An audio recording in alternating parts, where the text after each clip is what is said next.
এই সপ্তাহে স্লটের পরিমাণ বেড়েছে। যাদের মাধ্যমে স্লট নিচ্ছি তারা আলহামদুলিল্লাহ এই সপ্তাহে স্লট বাড়িয়েছে। বৃহস্পতিবারে আমি প্রায় 16টা ফাইল ফেরত দিয়েছি, কারণ তাদের অনেক দিন আগে হয়েছে, ওনারা আর মানতে পারছিল না, কারণ দীর্ঘদিন। এখন আশা করছি যাদের একটু আগে ছিল, মানে নভেম্বরের ফাইল, অক্টোবরের ফাইল ছিল, সেটা আজকে পেয়েছি, 2টো ফাইল পেয়েছি। এর মধ্যে নভেম্বরের 14 তারিখের ফাইল ছিল, ওখানে 4টা ফাইল পেয়েছি। এছাড়া আর নতুন ফাইল আরও 2টো পেয়েছি, মানে মিলিয়ে জিলেই পেয়েছি। অক্টোবর, নভেম্বর, ডিসেম্বরের ফাইল পেয়েছি। একটু ভালো লাগছে। আশা করি এটা কন্টিনিউ থাকবে। আপনারা double entry, business, medical entry যেটাতে আসেন বা স্টুডেন্ট যাই বলেন, যেটাতে আসেন আমরা স্লট এখন পাচ্ছি। আশা করি ইনশাল্লাহ এটা পাবো। কিন্তু প্রবলেম হচ্ছে যে অনেক সময় কিছু কিছু ফাইল লেট হয়ে যায়, তার জন্য অনেকেই মানে খারাপ মন্তব্য করে, বাজে মন্তব্য করে। এখন শুধু এটা বলছি যে আপনারা যদি ফাইল একটু দীর্ঘদিন হয়ে যায়, আমাদের টাইমের বেশি হয়ে যায়, সেটা যদি টাইম মতো দিতে না পারে, বেশি হয়ে যায়, আপনারা আমাদের প্রসেসিং ফি 1000 দিয়ে বাকি টাকা নিয়ে চলে যাবেন। যে স্লটগুলো দিচ্ছি আপনাদেরকে, 1000 টাকা প্রসেসিং ফি দিয়ে বাকি টাকা নিয়ে নেবেন, হিসাব শেষ। আর কিছু বলবো না, কারণ আমরা স্লট পাইলেও 1000 পাবো, স্লট না পেলেও আমাদের তো চেষ্টা করা হয়। আমাদের তো একটা অফিস নিয়ে বসেছি।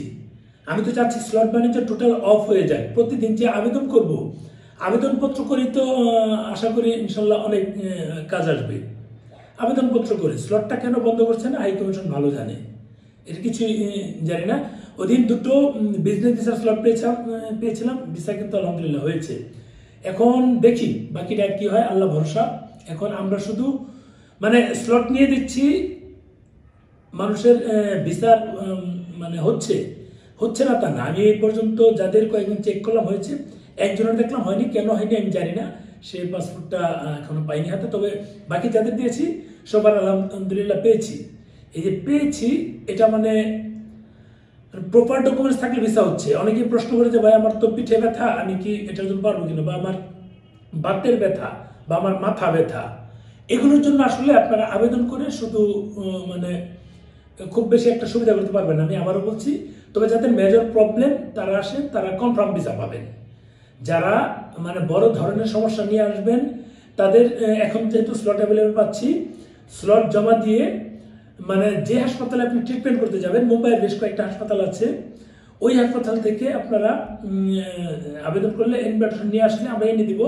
ওই হাসপাতাল দায়িত্ব নিয়ে আপনাদের ভিসা করিয়ে দেবে, কারণ ভারতীয় হাই কমিশন আপনাদের ভিসা দেওয়ার জন্য রেডি। যদি আপনাদের প্রপার রোগ থাকে, অবশ্যই ভারতীয় হাই কমিশন ভিসা দেবে। এবং হাসপাতাল থেকে যদি একটু সুপারিশ করা হয়, সেক্ষেত্রে আরো পাবেন।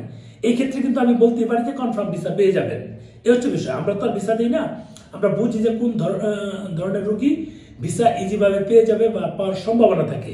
আমরা শুধু এই মানে বিষয়টা বুঝতে পারি।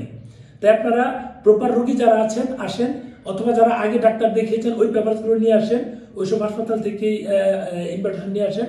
আশা করি ভিসা হবে। ভিসা হচ্ছে না তা না। অনেকে বলে যে সিঙ্গেল ভিসা হয় কিনা, অবশ্যই হয়, কেন হবে না, অনেকেরই হচ্ছে।